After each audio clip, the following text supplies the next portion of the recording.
Everyone, welcome back to my YouTube channel. So बच्चों, जैसे आप लोगों को पता है यूपी स्टेट नर्सिंग की काउंसलिंग प्रोसीजर ऑलरेडी स्टार्ट हो चुका है। अभी काउंसलिंग प्रोसीजर आप लोगों को कैसे कराना है, इसके अंदर जितनी भी डिटेल्स हैं, इनका पूरा इंफॉर्मेशन ब्रोचर जो रिलीज हो गया है वो पूरा डिटेल मैं आप लोगों को यहाँ पे बताने वाली हूँ। एज वेल एज इसी वीडियो के अंदर आई अनाउंस कि हमारा जो पेड काउंसलिंग था वो मैंने अपने यूट्यूब वाले चैनल वाले बच्चों के लिए फ्री काउंसलिंग करा था। तो आप उस फ्री काउंसलिंग को कैसे अवेल कर सकते हैं, कैसे you can directly reach out to our team जो कि आप लोगों को पर्सनली यूपी स्टेट नर्सिंग में पूरा चॉइस फिलिंग करने में हेल्प करने वाला है।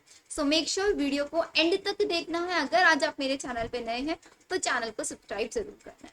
सो बच्चे, सबसे पहले आई टेल यू द कि आप लोगों का जो भी चॉइस फिलिंग का प्रोसीजर है वो कैसे होने वाला है। तो सबसे पहले यहाँ पे होगा आपका राउंड वन। राउंड वन का जो रजिस्ट्रेशन है वो ऑलरेडी कल 22 ऑफ जून सैटरडे से स्टार्ट हो चुका है। तो इट मीन्स आप लोगों को क्या करना है, यूपी स्टेट नर्सिंग की एबीवीएमयू की ऑफिशियल वेबसाइट पे जाना है और वहां पे रजिस्ट्रेशन अपना करना है। कैसे आपको रजिस्ट्रेशन करना है उसकी सारी इंफॉर्मेशन मैं आपको बताऊंगी। एज वेल एज आप लोगों को चॉइस फिलिंग वहां पे करना है। सबसे ज्यादा डिफिकल्ट जो टास्क होता है बच्चों के लिए वो रहता है चॉइस फिलिंग। तो चॉइस फिलिंग के लिए सिंपल एंड सॉर्टेड तरीका मैं आप लोगों को बताती हूँ। आप लोग किसी भी कैटेगरी से हो, आपका कुछ भी स्कोर बन रहा है, आप लोगों को इतना मेक श्योर करना है कि हमेशा आप लोगों को जितने भी टॉप गवर्नमेंट कॉलेजेस हैं वो सब आपको प्रायोरिटी में रखने हैं। सबसे टॉप पे आपको टॉप गवर्नमेंट रखने हैं। उसके बाद आप लोगों को अपना रिलैक्सेशन करना है अकॉर्डिंग टू योर प्रेफरेंस कि भाई अगर मेरे को ये टॉप गवर्नमेंट नहीं मिलते हैं तो उसके बाद में किस स्टेट के अंदर रिलोकेट कर सकते हो। तो वो स्टेट रखना है सबसे पहले जो जिस स्टेट में आप सबसे प्रायोरिटी में रिलोकेट करना चाहेंगे। देन उसके भी आपको सारे आईएनसी के थ्रू अप्रूव कॉलेजेस प्लस आपको उनका प्रॉपर फीस स्ट्रक्चर देखने के बाद चॉइस फिलिंग करना है। वो सारी चीजें मैं आप लोगों को समझाने वाली हूँ इन दिस वीडियो ऑनली। इसके बाद जो आप लोगों का रजिस्ट्रेशन है ये कब तक चलने वाला है, 27 ऑफ जून तक चलने वाला है राउंड वन का प्रोसीजर। इसके बाद सीट अलॉटमेंट जो है वो आप लोगों का आ जाएगा 30 जून तक आपका सीट अलॉटमेंट आ जाएगा। 30 जून के बाद आपका सीट एलोकेशन जो आपको सीट मिला है आपको उसको एक्सेप्ट करना है एज वेल एज उस पर्टिकुलर कॉलेज में रिपोर्टिंग करना है 1 जुलाई से लेके 8 जुलाई तक। एंड जो आपका कॉलेज रिपोर्टिंग होगा वो 8 जुलाई में फिनिश हो जाएगा। अगर इस टाइम पीरियड के अंदर अंदर आप लोगों ने कॉलेज में जाके अपने ओरिजिनल डॉक्यूमेंट्स अपना रिपोर्टिंग करा लिया तो इट मीन्स आपको प्रॉपर सीट मिल जाएगा, मीन्स आपकी जो सीट है वो कैंसिल कर दी जाएगी। ये है आपका फर्स्ट राउंड का। अब जिन बच्चों को फर्स्ट राउंड में सीट एलोकेट नहीं होता उन स्टूडेंट्स को जाना है सेकेंड राउंड में। अगर आप चाहते हैं कि आपको लगता है कि मुझे फर्स्ट राउंड में पार्टिसिपेट नहीं करना है तो आप डायरेक्टली सेकेंड राउंड में भी पार्टिसिपेट कर सकते हैं। सेकेंड राउंड का जो रजिस्ट्रेशन होगा 11 ऑफ जुलाई से स्टार्ट होगा, end date 18 of July. Seat allotment का जो लेटर है वो आप लोगों की किस किस स्टूडेंट को सीट अलॉट हुआ है वो 21 ऑफ जुलाई रहने वाला है। देन एक्सेप्टेंस आप लोगों का 29 ऑफ जुलाई तक चलेगा। रिपोर्टिंग एंड जो होगा वो आपका 29 ऑफ जुलाई में रहने वाला है, ये आपको ध्यान रखना है। देन इसके बाद आपका थर्ड होता है which is known as mop up round. Mop up round में आप लोगों का जितनी भी, बिकॉज फर्स्ट राउंड और सेकेंड राउंड में काउंसलिंग होने के बाद जितनी भी सीट्स बच जाती हैं वो सारी की सारी जाते हैं मोपअप राउंड के अंदर। तो मोपअप राउंड में कितनी सीट्स बची हुई हैं उसका पूरा मैट्रिक्स आपको 31 ऑफ जुलाई तक मिलेगा। देन आप लोगों का start of resignation from seat online from candidate log in allotted. भाई राउंड वन और राउंड टू में किसी को सीट मिला है एंड उसने रिजाइन कर दिया, वो सारी चीजें भी आप लोगों को 31 ऑफ जुलाई तक मिल जाएगी। आप लोगों का रिजाइन करने का जो डेट होगा वो लास्ट 5th ऑफ अगस्त रहने वाला है। 5th ऑफ अगस्त तक अगर आप चाहें, आपको राउंड वन राउंड टू में कोई सीट मिला है लेकिन आप उस सीट को लेना नहीं चाहते, आप उसको रिजाइन 5th ऑफ अगस्त तक कर सकते हैं। इसके बाद जब बच्चे अपनी अपनी सीट रिजाइन कर देंगे या जिसको ज्वाइन करने कर देंगे उसके बाद एक प्रॉपर मैट्रिक्स बन के आएगा जो आएगा आपका 7th ऑफ अगस्त के अंदर। उसमें आप लोगों को प्रॉपर पता चलेगा कि these are the complete seats जो कि आप लोगों का पार्टिसिपेट करेंगे मॉपअप राउंड में। उसके बाद रजिस्ट्रेशन स्टार्ट होगा। देन अगेन वही सारे सेम प्रोसीजर है, ये जब भी स्टार्ट होगा आई टेल यू, ठीक है, ये ध्यान रखना है। एंड 1 अगस्त तक मोस्ट प्रोबेबली आपका एकेडमिक सेशन स्टार्ट हो जाएगा। ये आपकी ऑफिशियल वेबसाइट है, इफ यू वांट आप इस ऑफिशियल वेबसाइट पे जाके भी देख सकते हैं। नेक्स्ट चीज आता है कि भाई हमारा इस काउंसलिंग के अंदर कौन कौन पार्टिसिपेट करता है। तो इसके अंदर आपका जितने भी गवर्नमेंट और प्राइवेट नर्सिंग कॉलेजेस है, ABVMU से एफिलेटेड, वो सब पार्टिसिपेट करेंगे। जैसे कि आपका SGP GIMS हो गया, KGMU बहुत बहुत फेमस कॉलेज है KGMU, RMLM LMIMS, ये आपका हो सकता है UP UMS या फिर LLRM। These are the government colleges जिनके अंदर बहुत हाई कट ऑफ जिनका जाता है। क्या कट ऑफ रहने वाला है क्या नहीं, वो सब चीजें आप लोगों को पता चलेगा। अब आप लोगों को काउंसलिंग में पार्टिसिपेट करने के लिए क्या एलिजिबिलिटी होना चाहिए, आप लोगों का जो 12th का रिजल्ट अनाउंस है उसमें आपके मिनिमम 45% मार्क्स होने चाहिए। अगर इतने आपके मार्क्स नहीं है 12th के अंदर तो आप काउंसलिंग के लिए एलिजिबल नहीं माने जाएंगे, ये आपको ध्यान रखना है। बाकी सारी चीजें तो आप लोगों को पता ही रहती है यहाँ पे। हाँ देखो, जो मैंने आप लोगों को लास्ट वीडियो बना के दिया बोलते हैं कि भाई कैंडिडेट्स को बोला जाता है कि कॉलेज के क्रेडेंशियल्स, हॉस्टल, ट्रांसपोर्ट फैसिलिटीज, ये सब आप लोगों को चेक कर लेने हैं, एज वेल एज ये भी वेरीफाई कर लेना है कि जिस पर्टिकुलर आप कॉलेज में एडमिशन लेने जा रहे हैं वो प्राइवेट है, गवर्नमेंट है, क्या वो INC के थ्रू अप्रूव्ड कॉलेज है। ये बहुत इंपॉर्टेंट है, अगर आप इस चीज को ध्यान नहीं देंगे तो बाद में जाके आपको बहुत प्रॉब्लम होता है।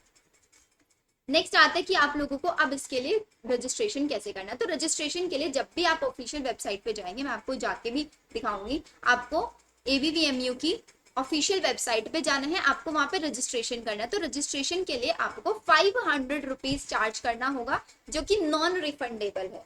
देन 500 के साथ साथ आप लोगों को 5000 काउंसलिंग सिक्योरिटी फीस देना होगा ऑनलाइन मोड के थ्रू ही, जो कि आपका रिफंड हो जाएगा। कब ये रिफंड होगा, जब आपने राउंड 1 में पार्टिसिपेट किया, राउंड 2 में किया और आपको कोई सीट अलॉटमेंट नहीं हुआ, उस केस में आप लोगों का जो फीस है वो रिफंड हो जाएगा।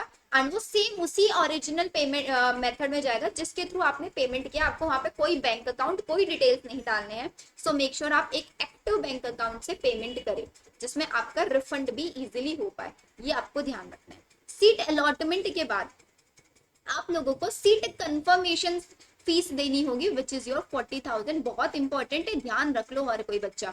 आपको सीट मिल गया, आप सीट लेना चाहते हो तो सीट कंफर्मेशन फीस आप लोगों की 40,000 लगने वाली है। एंड ये सीट जो अमाउंट है आपका, ये काउंसलिंग के टाइम पे आप दे रहे हो तो ये आपका अलॉटेड कॉलेज में चला जाएगा, ये ध्यान रखना है। और आपका जो भी ट्यूशन फीस होगा वो सब हो उसके अंदर आपका डिडक्ट हो जाएगा, दिस इज इम्पॉर्टेंट। अब सीट अलॉटमेंट के बाद कैंडिडेट को फिजिकली अपने अलॉटेड कॉलेज में विजिट करना है और वहां पे जितने भी डॉक्यूमेंट्स हैं उनका वेरिफिकेशन करना है। एज वेल एज आपको वहां पे एडमिशन फीस पे करना है 2000 का, अपना एडमिशन प्रोसेस पिन करने के लिए। अगर आप with in the time period जो आपको टाइम दिया है कॉलेज रिपोर्टिंग का, उस टाइम पीरियड के अंदर अंदर ही अपने ओरिजिनल डॉक्यूमेंट सबमिट नहीं कर पा रहे हो, आपने एडमिशन कंफर्म नहीं किया, तो आपने जो काउंसलिंग के टाइम पे 5000 फीस दिया ना वो आपका फोरफिट हो जाएगा, वो आपको रिफंड नहीं होगा, क्योंकि आपको सीट मिला था लेकिन इट वॉज योर फॉल्ट कि आप उस सीट को नहीं ले पाए। ये आपको ध्यान रखना है। एज वेल एज आपके जितने भी डॉक्यूमेंट्स है वो सब प्रॉपर होने चाहिए, इसका आपको ध्यान रखना है, ठीक है। After admission in the college, if candidate does not resign from the seat, जो आपको रिजाइन वाला विंडो दिया हुआ है, अगर आप उस टाइम पीरियड में रिजाइन नहीं करते हैं तो आपने जो सीट कंफर्म किया था ना अपना 40,000 पैसे देके, वो 40,000 प्लस आप लोगों का 5,000 वो फीस भी फॉरफिट हो जाएगा। इसका मैं एक बार फिर से आप लोगों को बताती हूँ। आपको, आपने चॉइस फिलिंग किया, आपको राउंड 1 में कोई सीट मिल गया, आप वो सीट लेना चाहते हैं, अभी आपने वो सीट ले लिया, आप सीट कंफर्मेशन के लिए आपको 40,000 देने होंगे, आपने 40,000 पे कर दिया। लेकिन पे करने के बाद आप लोगों को हो सकता है किसी और दूसरे एंट्रेंस एग्जाम में अच्छा ऑफर मिल गया या कुछ भी, आप उस सीट में नहीं रहना चाहते, आप उस सीट को कैंसिल करना चाहते हैं, आप उस सीट से रिजाइन करना चाहते हैं, तो उन्होंने एक प्रॉपर विंडो आपको दिया है रिजाइन करने के लिए। आप सिर्फ उसी टाइम पीरियड में अगर रिजाइन करते हैं तो आपने जो 40,000 सीट कंफर्मेशन वाला चार्जेस दिए थे वो आपका रिफंड हो जाएगा। लेकिन अगर आप उस टाइम विंडो के बाद अपना रिजाइन करते हैं तो आपकी वो 40,000 रिफंड नहीं होगी। दिस इज इम्पॉर्टेंट, ये बहुत इंपॉर्टेंट चीज है, आपको ध्यान रखनी है। सीट अलॉटमेंट के बाद and acceptance in mop up round, if any candidate is not taking admission till the last date of, तो आपकी जो सिक्योरिटी फीस है 5,000 वो तो फॉरफिट होगी, एज वेल एज 40,000 भी हो जाएगी, ये मैंने आपको बता दिया। ओरिजिनल जितने भी सर्टिफिकेट्स है वो सब आपको एकेडमिक सेशंस के टाइम पे ही सबमिट करने होंगे वहां पे, ठीक है। तो ये हो गया हमारा यहाँ तक डन। यस, अब आ जाती है हमारी कास्ट सर्टिफिकेट की, जिसको लेके बच्चों को बहुत ज्यादा डाउट रहता है। तो इन्होंने यहाँ पे बहुत क्लियरली मेंशन करके दिया हुआ है कि भाई आपका कोई भी कास्ट सर्टिफिकेट है तो वो आपकी स्टेट गवर्नमेंट यूपी के थ्रू वेरीफाइड होना चाहिए, ये आपको ध्यान रखना है। And these certificate should be verifiable online through an official government portal के थ्रू, बिकॉज आप लोग कास्ट सर्टिफिकेट सबमिट करेंगे कॉलेज में तो वेरीफाई भी करेंगे तो गवर्नमेंट पोर्टल के थ्रू वेरीफाइबल होना चाहिए, ठीक है। EWS quota of 10% may be admissible as per directive of the UP government, उसके लिए भी आपके पास एक प्रॉपर ईडब्ल्यूएस का सर्टिफिकेट बना होना चाहिए, दिस इज इम्पोर्टेंट। अब इन्होंने एक डेट भी मेंशन करके दिया हुआ है कि भाई अगर आप एक ओबीसी कैंडिडेट है तो आप लोगों का जो सर्टिफिकेट है 1 अप्रैल 2024 के बाद का बना होना चाहिए, एज वेल एज आपका ईडब्ल्यूएस सर्टिफिकेट भी 1 अप्रैल 2024 के बाद का बना होना चाहिए, ये आपको चीजें ध्यान रखनी है। सॉर्टेड यहाँ तक, ठीक है।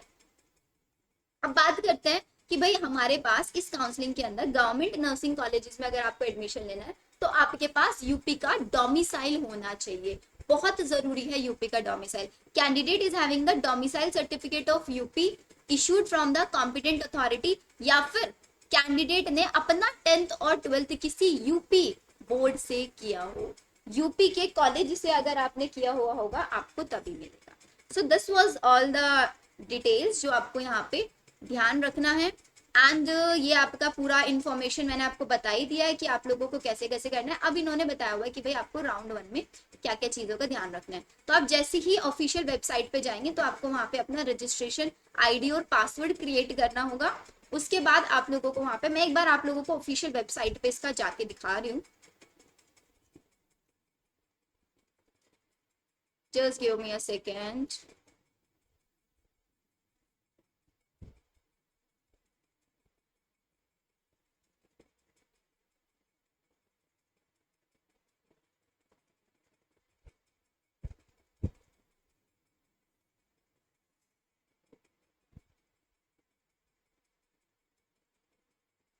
या